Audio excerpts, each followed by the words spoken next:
Now today, I'm gonna show y'all how to make retro beats for Larry June.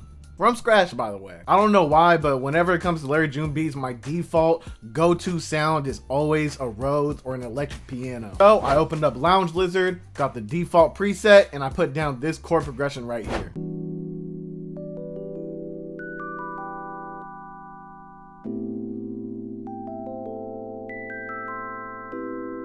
Alright, cool. Now let's break this down really quick. It's pretty normal if you watch me like a bunch and everything like that. So let's just go to E minor real quick because that is the scale that we're in. Now it's just boom, 1, 2, 3, 4, 5. Put one down, you skip the other note in the scale. You put one down, skip the other, so on and so forth. You feel me? And when it comes to Larry June beats, I've noticed that like the minor ninths, the minor 11ths, and even the minor 7ths sometimes just end up getting the vibe correct like immediately. Then after that, I just copied it over and I pitched it up 500 cents. 1, 2, 3, 4, 5. And then the only thing I really did that was different was just I took the B and I put it down right here. And then for the very end, I ended up taking that B and I pitched it up an octave right here, so it was like the original chord. So I felt like it was a cool way to end it off. And then just to create like a little bit of melody, a little bit of counter melody, I did this little thing right here, and I actually ended up copying this over and I put it into an omnisphere, which the preset is, oh, look at that, look at that, look at that. It is the alone key out of my Interstellar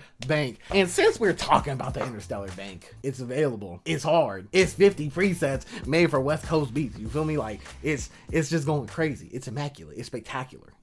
No, like honestly, it's my first omnisphere bank. It's a West Coast vibes all day, and I highly recommend it. So if you want to get it, it'll be the first link in the description. So here's what the key sounds like by itself.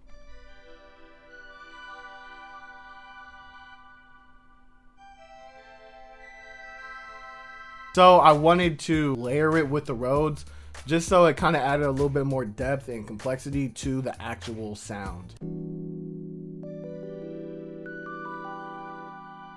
And then after that, I went into the Interstellar Bank one more time and I got the harsh lead right here and I put in this pattern. And then for the effects on this one, all I did was really just use some delay, use some reverb, and then I also ducked out the highs just because I wanted it to be a little bit more dull, a little bit less funky, if you will. Next up, we got the Back to Basic bass in Analog Lab. I believe this is a stock sound too, by the way. So if you do have Analog Lab, you can use this one right here. Shout out Trizzle, because I actually saw this bass preset from him. Here's what the bass sounds like by itself.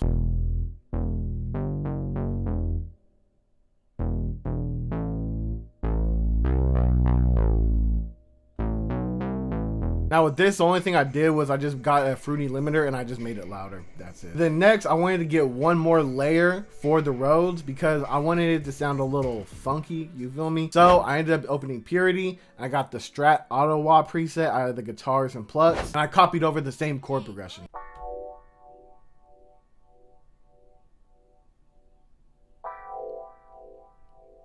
And oh look, surprise, surprise.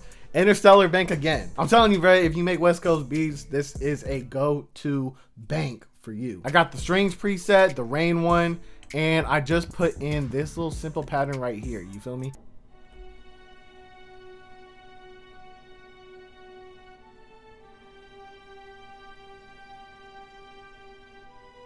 And then last but not least, I went to Splice and I got this vocal loop and I chopped it up and put it into the loop.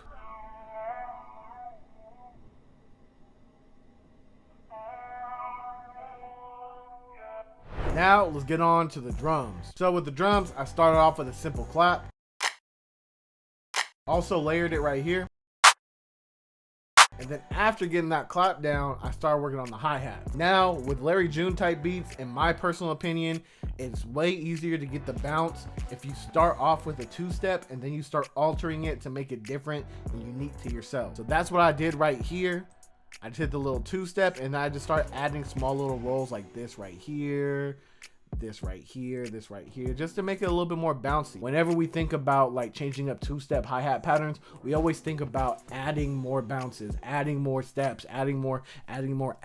But we forget that sometimes you can take away and it still comes out bouncy. So here's how the hi-hat pattern came out.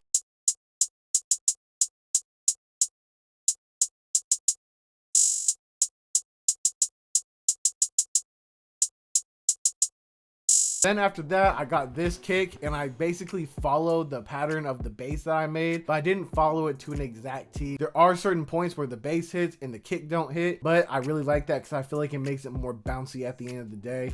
And I feel like when you have too many kicks, it kind of ruins like the overall bounce. It just makes it like, it's like a taste thing, I guess. Maybe people like more kicks sometimes, maybe people don't like any kicks at all. I don't know.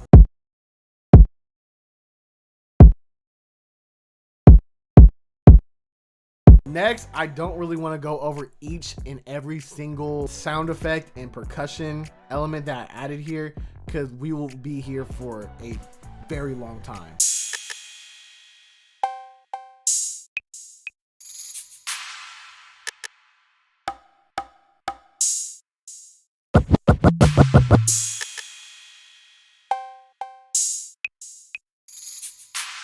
And then after that, I just put it all together, did some arrangement, and this is what the final beat sound like. But before I do play the final beat, if you like the video, hit the like. If you want to comment, throw a comment. If you want to sub, hit the sub, bro.